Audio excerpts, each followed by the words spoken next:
Good morning. As we begin our service this morning, I call to mind the many people of the Philippines after the devastating typhoons, plural, that have struck there earlier this week and that are raging now. As of this moment, we're still awaiting word about our partner church in Malingan, and we pray for their well-being. If you are wishing to do something to help, please consider a donation to our Unitarian Universalist Association's Disaster Relief Fund.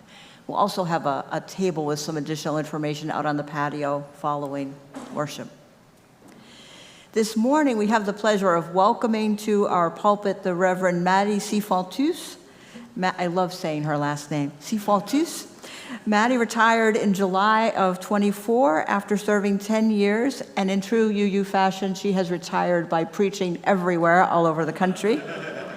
As the settled minister, she retired from the Universalist Unitarian Church of Santa Paula, California, where she is now Minister Emerita. Before that, she served 2 congregations in Massachusetts, and before that, she served as a community minister and founded the Golden Tones, a senior citizen chorus, which she directed for 20 years. She was ordained by the First Parish in Wayland, Massachusetts in 2002, and she served Unitarian Universalism at the denominational level as a member of the Ministerial Fellowship Committee. And there is other stuff too that she will tell us about. Those are just the highlights. Please welcome my dear colleague, the Reverend Maddie Sifantus.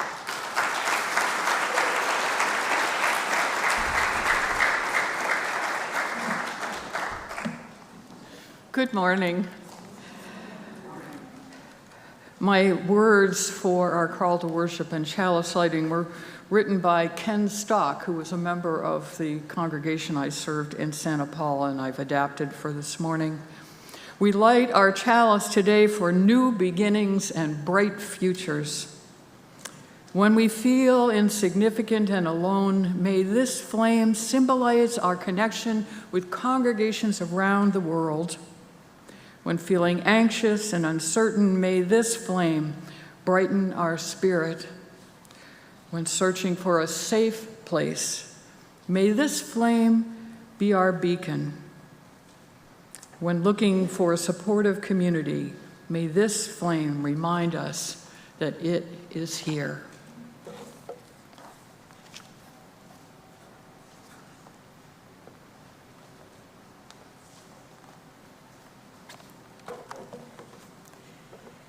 In a spirit of reverence, we acknowledge that we gather this morning on the land of the Kumeyaay. As we light their candle, we affirm our commitment to cultivate meaningful relationships with the people of this land and to work together for justice and equity.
Beloved, surely music is all the proof we need that there is love in the universe. Again, I welcome you this morning to the First Unitarian Universalist Church of San Diego, where we worship each Sunday in the South Bay, in Hillcrest, and online.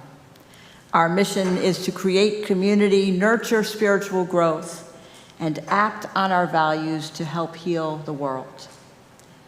I am the Reverend Justine Sullivan. I use the pronouns she and her, and I serve as one of your ministers here at First UU. If you are visiting with us today, I want to extend to you a special welcome, and I invite you to fill out the visitor form in your order of service and return it to the welcome table out on the patio. If you're joining us online, you can also fill out a visitor form at the link on the live stream or in the YouTube service description. We would love to connect with you. And if you have been coming here for a while and are starting to feel like maybe this is your spiritual home, please consider becoming a member of this community. You can learn more about becoming a member at the welcome table or by contacting our membership coordinator, Valeria Aguilar. Welcome to this space. Bring all of who you are and all the beauty of languages, cultures, and skin tones that come together in your uniqueness. You are welcome here. In all of the ways you experience and express gender. In the beauty that is whom you love and how you love. In all the ways you live, move, and experience your embodied self. With all of the religious and ethical traditions that inform your spiritual life. Together, may we live into our shared values with love at the center. Now please rise in body and spirit and sing the church hymn.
May love be the spirit of this church. May the quest for truth be its sacrament and service be its prayer. To dwell together in peace, to seek knowledge and freedom, and to help one another in fellowship. This is our aspiration. Que el amor sea la doctrina de esta iglesia, la búsqueda de la verdad su sacramento, y el servicio su oración. Vivir juntos en paz, buscar la verdad con libertad y ayudarnos mutuamente en comunidad. A eso aspiramos.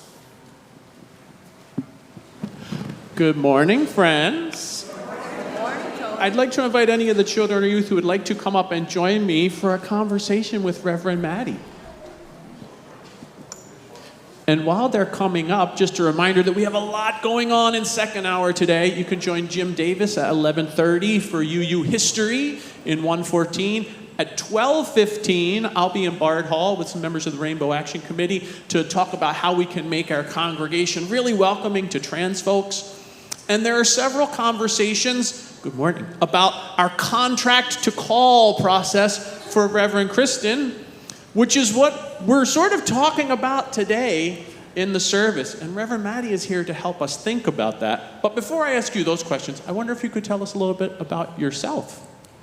Okay, well, I'm Maddie Sifantus. So I was married to a Frenchman, which is how I got this name. And I have one son, and I have two grandchildren. Their names are Pascal and Sebastien. Pascal is the lead singer in a punk rock band. And Sebastian is a senior in high school. For many years, I sang rock music, and at some point I went into doing a whole bunch of things with kids, bigger kids at first, youth kid type of kids. And then there's a whole long story that I could get into, and we would not get anything else done. Awesome. That's some cool stuff. Yeah. So I've heard a lot of adjectives when we think about our ministers. I just wrote some down. I've heard settled ministers and called ministers, and we've had some interim ministers and contract ministers, a developmental minister. We have affiliate ministers and community ministers. That's so much. I think today we might think about the difference between what's a contract minister and a called minister. Well, contract ministers usually stay shorter periods of time, maybe a year, maybe 2 years, or every year or two their contract is renewed. Settled ministers kind of stick around for a while and put down some roots.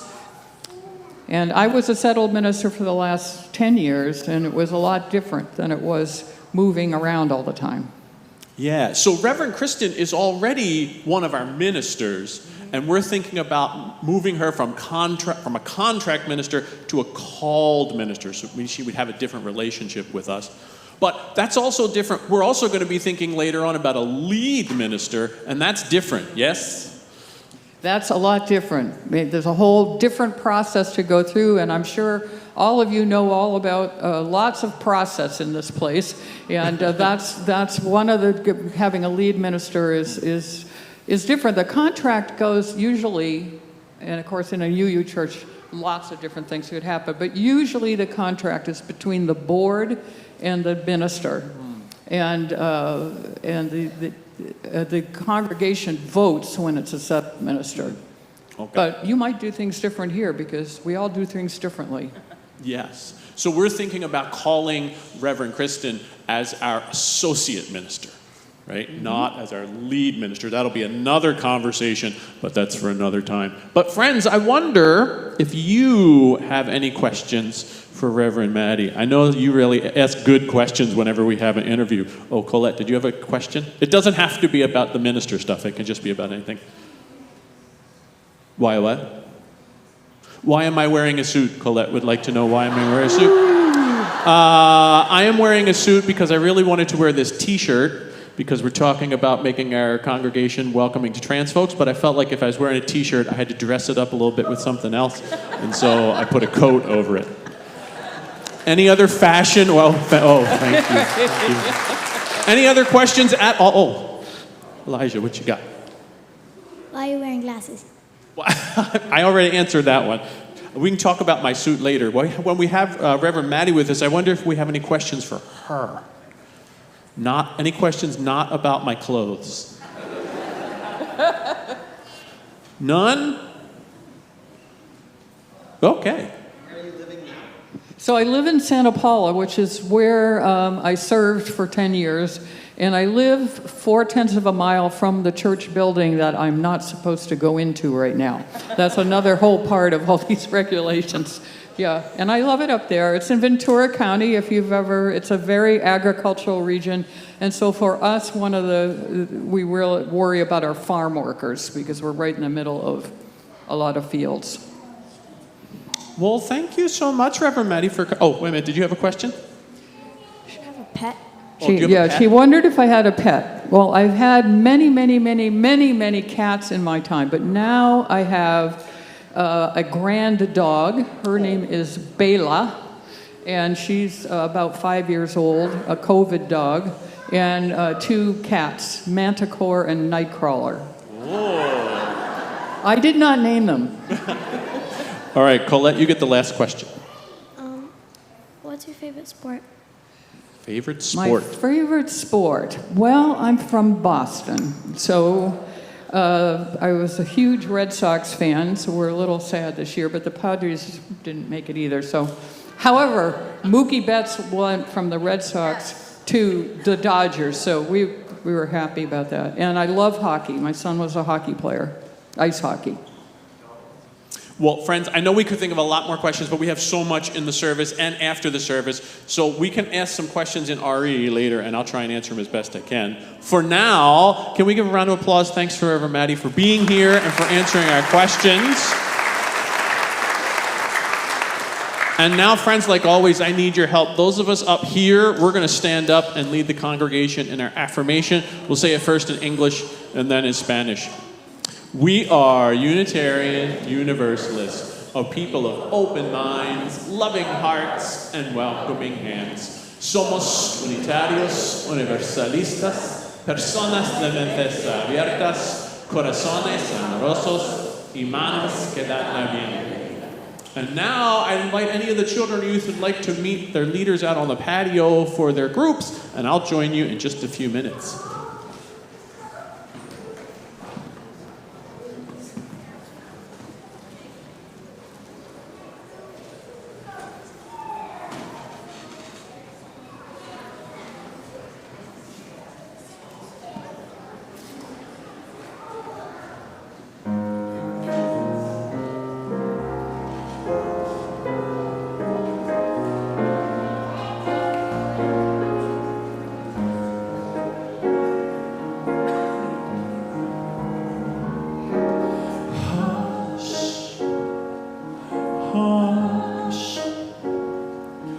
Somebody's calling my name. Hush, hush. Somebody's calling my name. Hush, hush. Somebody's calling my name. Oh my Lord, what shall I do? What shall I do? Sounds like freedom. Somebody's calling my name. Sounds like freedom. Somebody's calling my name. Sounds like freedom. Somebody's calling my name. Oh my Lord, what shall I do? What shall I do? Sounds like justice. Somebody's calling my name. Sounds like justice. Somebody's calling my name. Sounds like justice. Somebody's calling my name. Oh my Lord, what shall I do? What shall I do? What shall I do? What shall I do?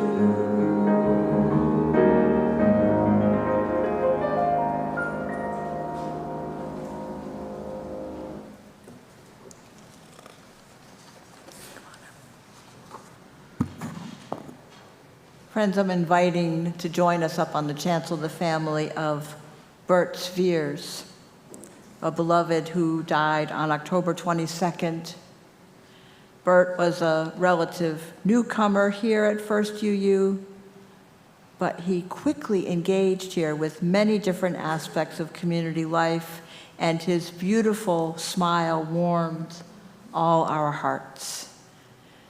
Bert felt warmly welcomed here, And he let his family know how important this community had become to him. And when he died, his daughter Jill made a point of making sure that we got the news. And she has been visiting with the many groups that Bert had become involved with as a way to make sure that we knew how important First UU had become in Bert's life. So his daughters and Parker and family are here to assist us with this sacred ritual of honoring a life well lived. We light this candle in Bert's honor.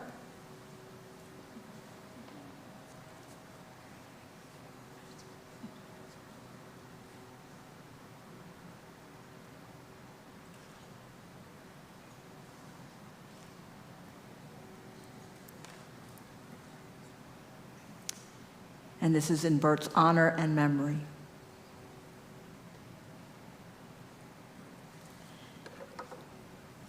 And to mark the weightiness of this loss, we extinguish the flame of our chalice, the symbol of our gathered community.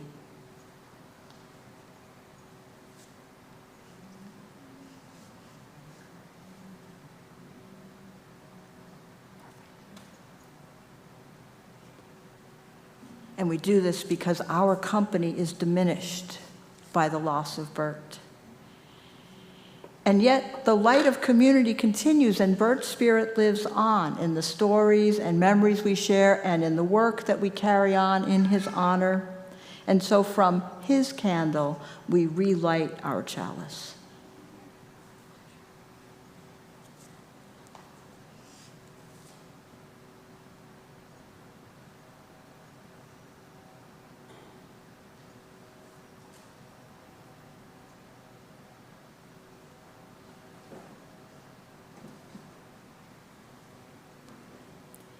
This community of memory and hope shines on, and Bert lives among us in the heart's long memory. In mystery we are born, in mystery we live, and in mystery we die.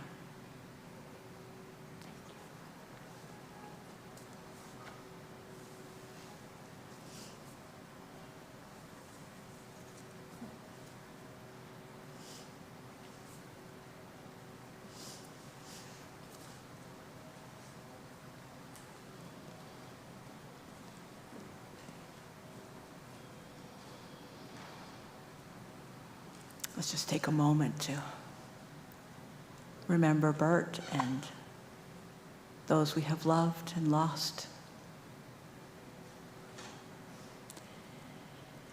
Lay ministers are available after the service to offer a listening presence. If you have something on your heart that you would like to share, this morning's lay minister is Elise. She's wearing the yellow stole. We have a campus tour after the service this morning led by Laura Ball. She's right over there, and she'll meet you right up here if you would like to see some of the many gems of this beautiful campus and hear some of the stories. There's just a lot going on here. Please check your order of service for even more announcements. There are still openings in today's small group sessions with the contract to call team. That's what we've been talking about this morning. If you would like to attend today's session right after worship at 11:30, you can see a member of that team out on the patio and they will get you signed up. And this coming Saturday, the 15th at 2 p.m. here in Hillcrest and online, we have the distinct honor of ordaining Matthew Waterman. That's Matty, not Maddie. Maddie was our intern in the church year 2021 during the COVID shutdown. He did his entire internship online. So this is a rare opportunity to see and touch him in the flesh. So please, this is a distinct honor. One of the wonderful things about Unitarian Universalism that only the congregation can ordain a Unitarian Universalist minister. So come be part of that sacred and solemn and festive event, 2 o'clock Saturday afternoon. Please plan to attend. Thank you to everyone who has made your pledge for the coming year. We are making our way toward our goal to fund the vital mission and ministries of this congregation. We have a number of folks pledging for the first time, which is very exciting. Thank you. And many of you have increased your pledge this year, which is also wonderful because some of us will not be able to do that. As you may have noticed, the economy is rather volatile. So those of us who are doing well can give more. Those of us who need to step back can step back. And yet there are still some of you who have not yet gotten around to this. And this is when I am reminded of the famous words of my dear friend Dick Boudelier, now of blessed memory. For years, he was the chair of the pledge drive team at Dale's and my home congregation in Massachusetts. And I will never forget how one Sunday he stood before us and he said, and those of you who remember this from last year can join me on the punchline. That will make it even more impactful. He said, I have some good news and some bad news. The good news is that we have all the money we need to support the vital mission of this beloved congregation. That's the good news. The bad news is it's still in your pockets. Next year, it'll be even more of you saying that. Please, please make your pledge today. You can fill out a card over in Bard Hall. You can go online. You can stop me anywhere in town if you see me. And if you see my phone number pop up on your phone, don't let it go to voicemail. Take my call, please. Answer the call to make your pledge to ensure that this beloved community of faith continues to thrive. Amen? Amen. And lastly, one of the ways that we live our values in the larger world is by sharing our offering each week with a local organization working for justice. Throughout the month of November, we share our offering with the American Indian Recruitment Programs, a local nonprofit that's been empowering Native youth since 1993 through a variety of programs, including mentorship, education, and cultural connection.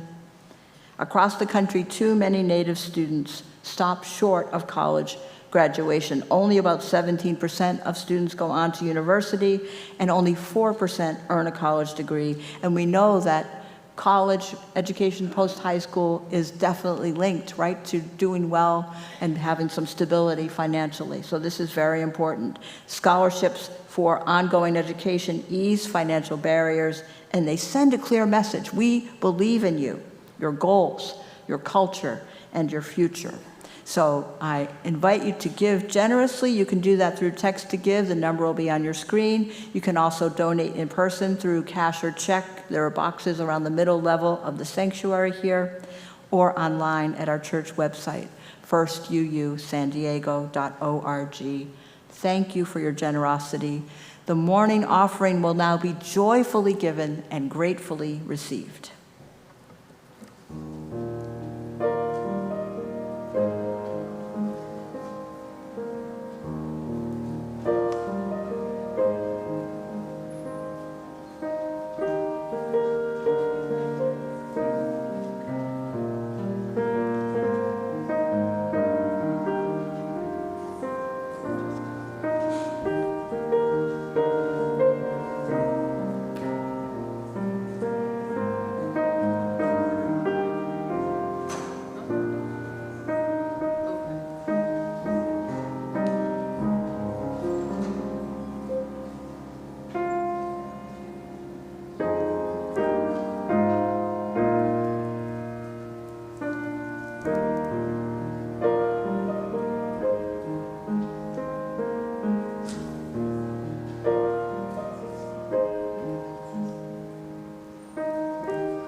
Please join me in the spirit of prayer and meditation. Spirit of life all around us, you have gathered us together in a swirl of healing wind. With its positive news, as well as our anxieties about any reactions to the news of this week's elections, as well as our concerns for those without food this day, those not receiving a paycheck for work that they have done, our veterans, those who have been wounded by wars, those in harm's way on this day, both in our country, at our borders, and around the world. Take our apprehension as an unwelcome shawl heavy upon our shoulders and make of it a comforter, soft and warm and trusting, in which we might rest our weary souls. Each day when we awaken, may our first thoughts and vision be the peace in the eyes of our sisters, our brothers, our cousins, all our community, who also see the peace in mine and in ours. And from this gaze into each other, may the peace of our hearts heal one another and find a way to continue to draw the circle wide. May it be so. Amen.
First of all, I'd like to say what a pleasure it is to be here with your wonderful choir, and that when I heard they were singing Draw the Circle Wide, I just couldn't believe it, because it's such a synchronicitous thing for me. Years ago, I was the minister of a formerly Universalist congregation in Wakefield, Massachusetts, who was celebrating their bicentennial, and the theme for the bicentennial was Draw the Circle Wide. And when I left Santa Paula a year ago, July, the theme again was Draw the Circle Wide. So thank you so much for ticking that. I had nothing to do with that. It was really funny. So it is my honor and my privilege to be with you here this morning and contribute some few thoughts to this business of ministry, this peculiar vocation, as a mentor of mine used to call it. This calling, if you will, calling. Reverend Justine asked me to think about it all through my own lens, as you consider calling Reverend Kristen as your settled associate minister, and why that might be different from her current role as your associate minister under a contract. What that might mean for her as well as for you. It is an inherently hopeful time for all of you. You already know Reverend Kristen, and she is beloved among you. You know she fits here. You trust her with your hopes and your dreams. You trust her leadership. You know she isn't perfect, but neither are you. However, with any change, there are unknowns as well. Will it still work when a new lead minister hears you calling their name? Will you notice a difference between having Reverend Kristen officially settled here and how it is now with her under contract? I suspect some of you will likely not even notice a difference. But I can tell you that it will make a difference to the stability and the continuity of this place. And it certainly will make a difference to Reverend Kristen and her family, which is something I can speak to, having moved between multiple community and contract ministries to finally ending up with a 10-year settled ministry near the end of my working career. Although, as Reverend Justin said, I'm still working, but I'm officially retired, supposedly. But I moved around quite a bit, and I moved west from New England, all the way from the Boston area, Wayland, if you know the area, to Santa Paula, which was pretty far. I had lived in New England my whole life pretty much, except for the times that I was in France with my husband. And I moved west, as so many people in our country have done, and I talked to someone who moved from Chicago during the break, and many of us in California come from other places. But it allowed me, moving to Santa Paula in that small congregation, allowed me to feel more settled in myself, which is related to being settled as a minister, with my family and my 2 grandchildren living an hour away, and their pets, as you heard, instead of all the way across the country, which was a long plane ride away. What became my call led me from lay ministries to ordained professional ministry. From community ministries, first as a layperson and then ordained, to music ministries, to parish ministries. All manner of things within and without the walls of a congregation, with what was then called districts. I was involved with our Mass Bay district back in the day, to regions. From interfaith ministries to eventually adjunct faculty at the Andover Newton Theological School and liaison to its Unitarian Universalist seminarians, to serving, as you heard, for 8 years on the Ministerial Fellowship Committee. And believe me, that is a lot of work. If you ever meet anyone doing that, thank them, because whew, that's a tough one.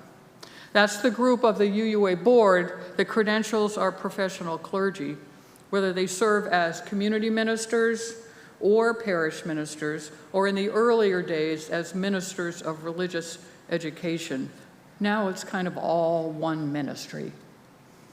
And I can tell you that these days, our Unitarian Universalist ministries show up in all kinds of ways beyond the parish and beyond the more traditional chaplaincies.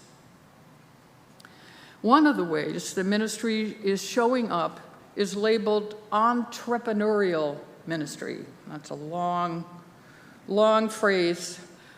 And I'm told that I was one of the pioneers of that sort of ministry, which brings me to tell you briefly about the Golden Tones Elder Chorus I founded in 1988.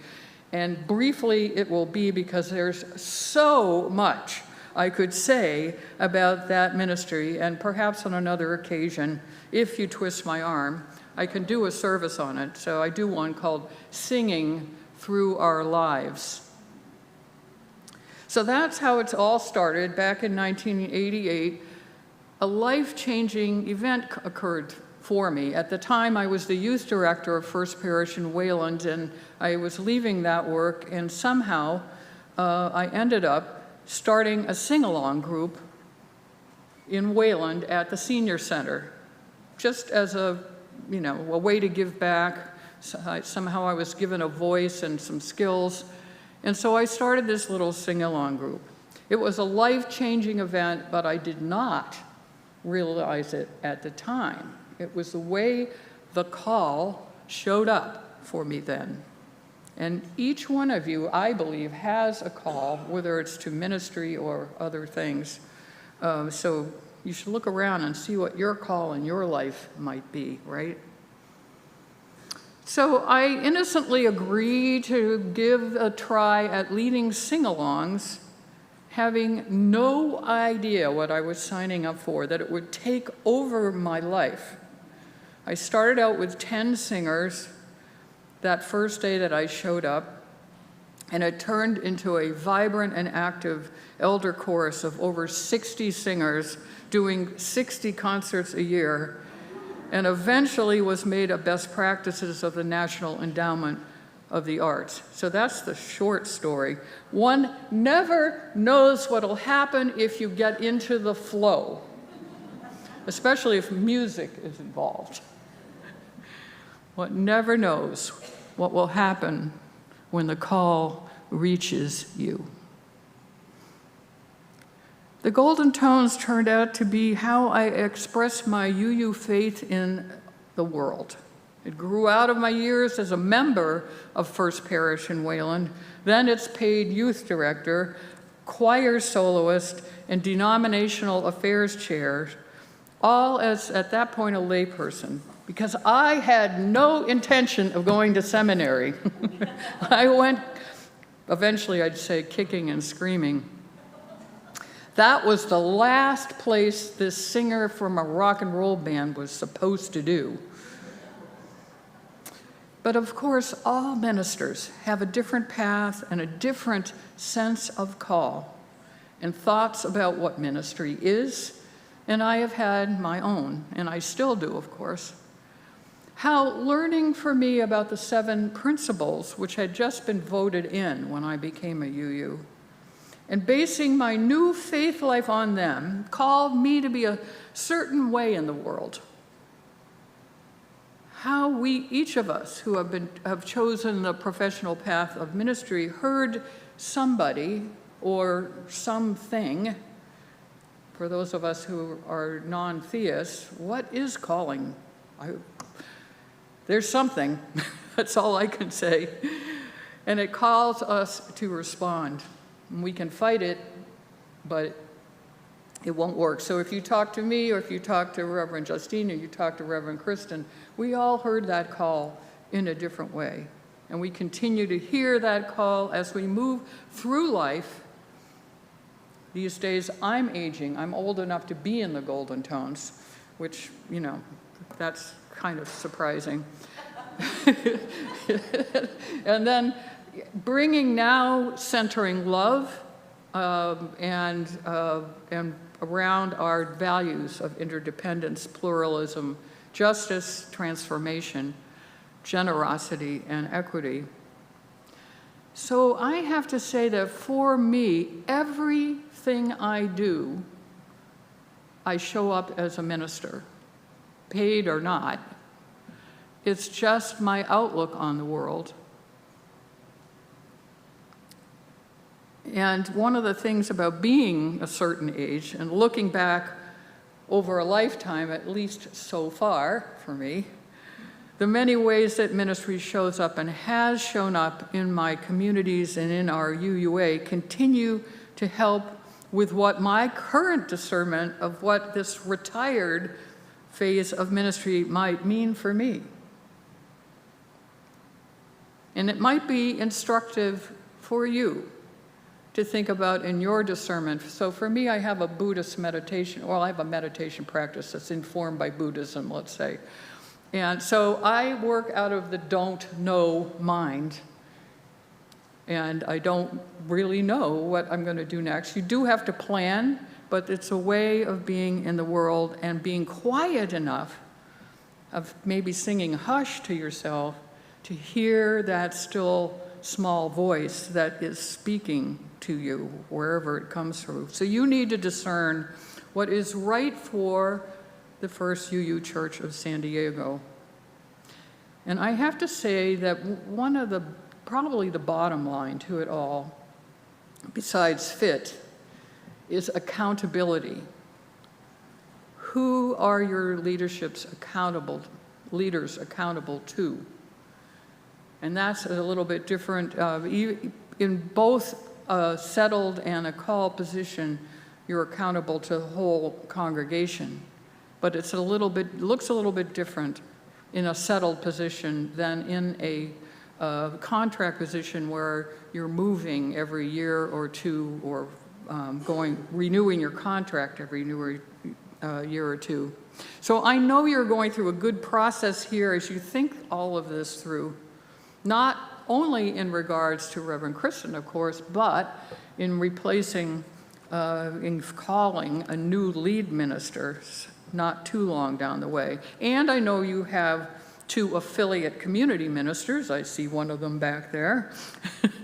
And I know you have looked at your past history and your present, and you're discerning your future. And I believe that you have here, I sense it this morning, being among you, a sense of shared ministry, of how you all bring your gifts of ministry to complete the whole here, the lay people and the ordained people. All of you are called to be here. So going back a little to the Golden Tones, that I somehow dreamed up and made into a nonprofit and led for 20 years. Who called me to do that? Where did that come from? And when I left to serve congregations, the Golden Tones hired my assistant, and the vision I co-created with those first people and boards to make it what we called sustainable and inheritable. And it has allowed, the work that we did together has allowed it to continue. It created the continuity that the organization needed to go on, which is what we're thinking about here. It allowed, and the endowment that we created allowed it to continue and call, and it isn't really a call, they hired my assistant to take over. So it's a little different. There isn't a minister running it, and she used to say, you're called to this work. It's work I love. And it's a little different. It's a little different. But she's still there, and I am so grateful that she's still there, and she's getting ready to retire herself. Back then, we were accountable to the nonprofit rules, which churches also are in a slightly different kind of way. But we were also accountable to the local faith communities. Since I was a minister, I participated in a number of the local clergy associations, and we did a lot of interfaith work. But I am so glad that it's still going, and that is the continuity piece is what makes, I think, a lot of the accountability and continuity.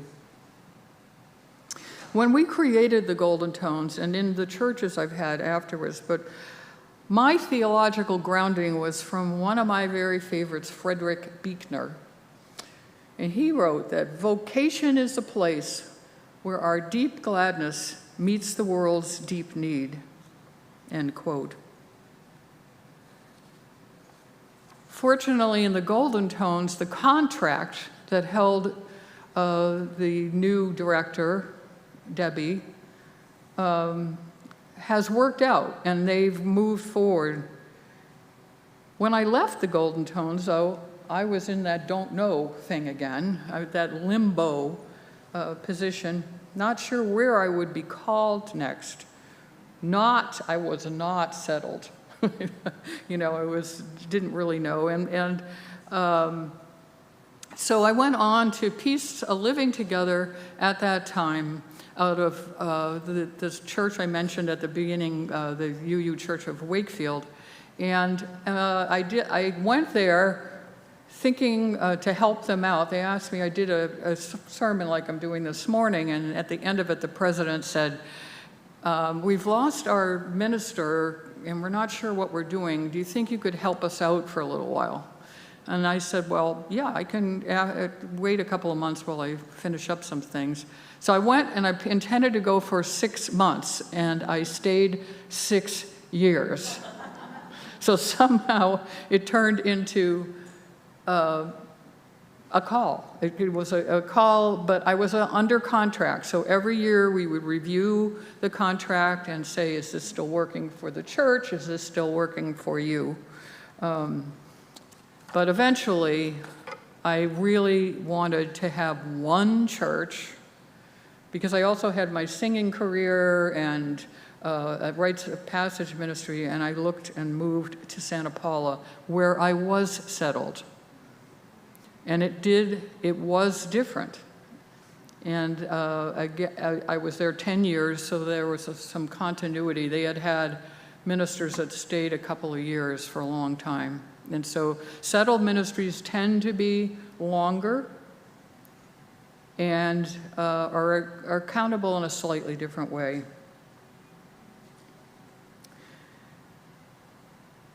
Again, I came to the realization that all of my life was and is ministry, even now that I'm officially retired. And I have come to believe that every part of a congregation is ministry, not just the work of the professional ministers, as important as that is.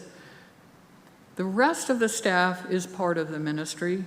Serving coffee is a ministry. Setting up for services is a ministry. Hearing the call and working for justice is a ministry.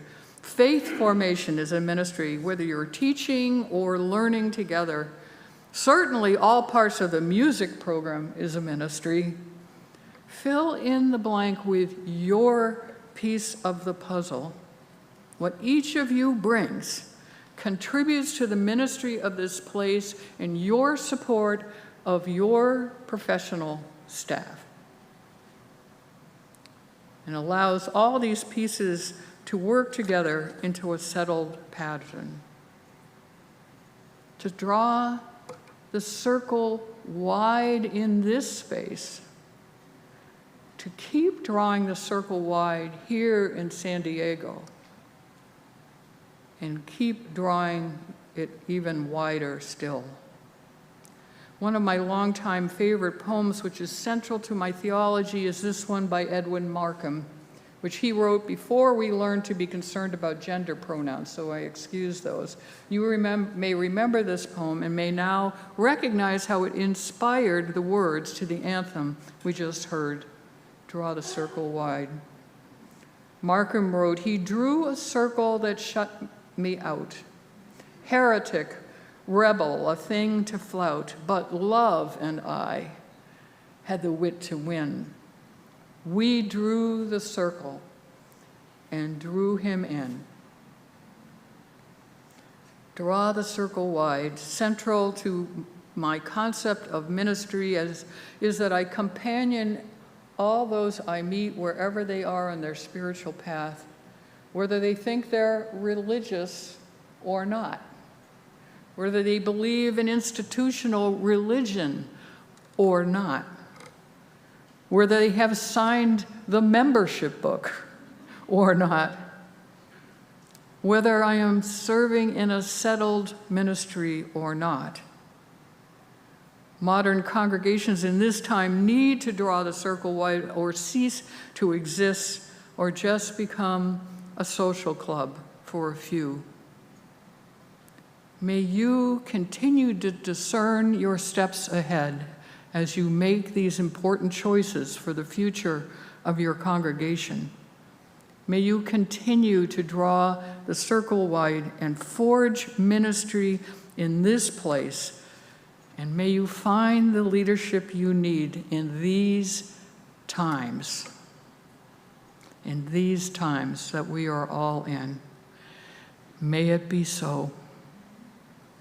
Blessed be, and amen.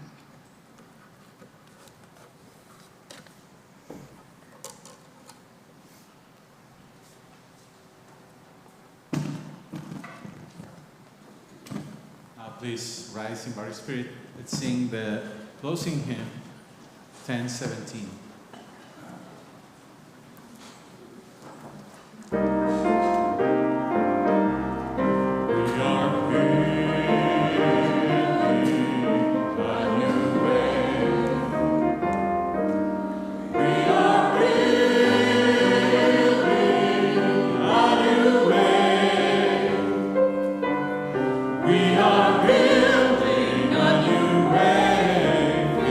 Strong forever.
As we leave this time together, may we draw the circle of our chosen faith wide to embrace our members, our community, and beyond.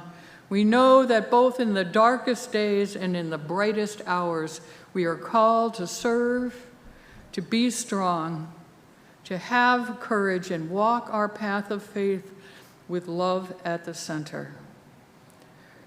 We extinguish this flame, but we keep its light in our hearts with its message of love and justice, taking it outside our walls to the world we live in until we are together again. Amen.